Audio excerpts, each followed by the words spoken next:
I went my whole life not believing that hell was real. I said, I didn't want to believe in all that dark stuff, there's no hell.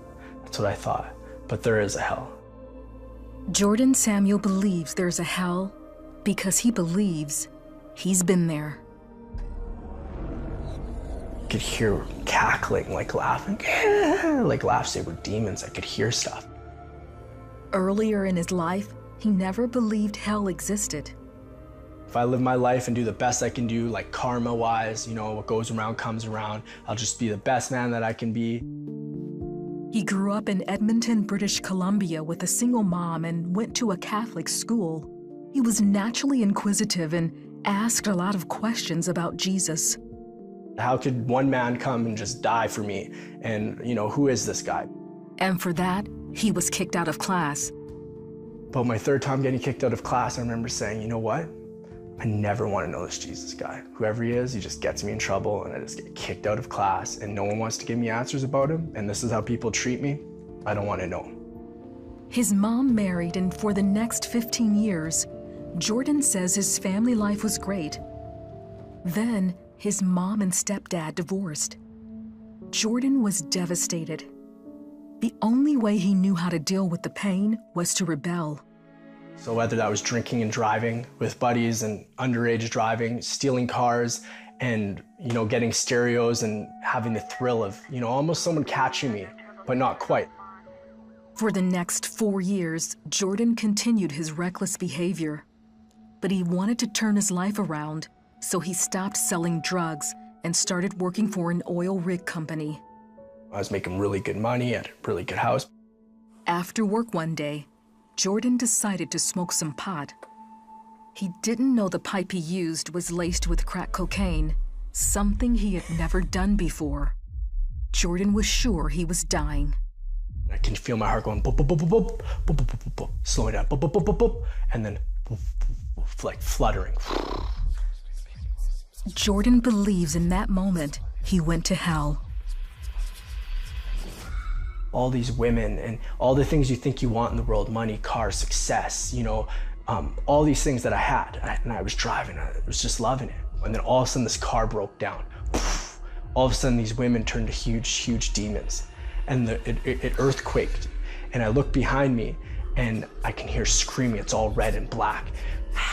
Turn around, get out of here.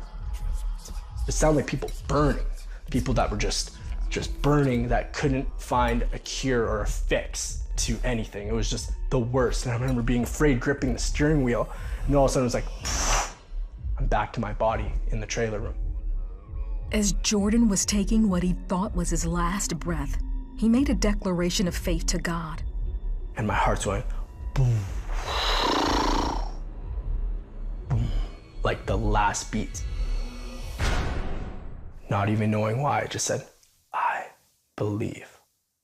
And all of a sudden, boom, I'm gone. That's when Jordan says Jesus pulled him out of hell and took him to heaven. He was all in white. He was in a robe when I saw him. And he looked at me and he wears a crown on his head. And his eyes are fierce like fire, but there is no like color, just bright looking at me. And he just is amazing. You're at his feet, you're at the Lord's feet because he's just perfect. You worship him because he's the Almighty. You worship him because he saved us. Then Jordan believes he was standing before God. The Lord went to the right hand of the Father, and I began to get judged by the Father.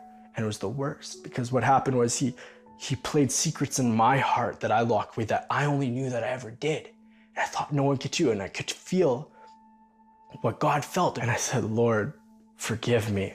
Like it was the worst feeling. And he just comes in and he hugs you. He says, all is forgiven. My old heart was broken.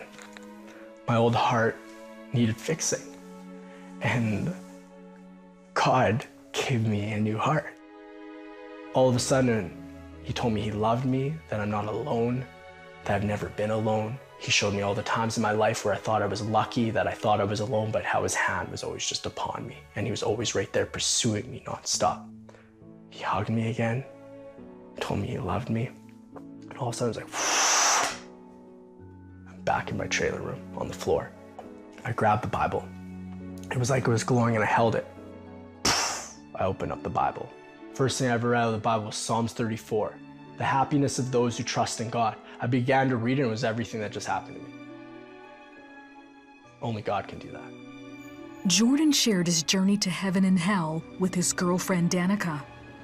His voice changed, his eyes changed, his body language changed.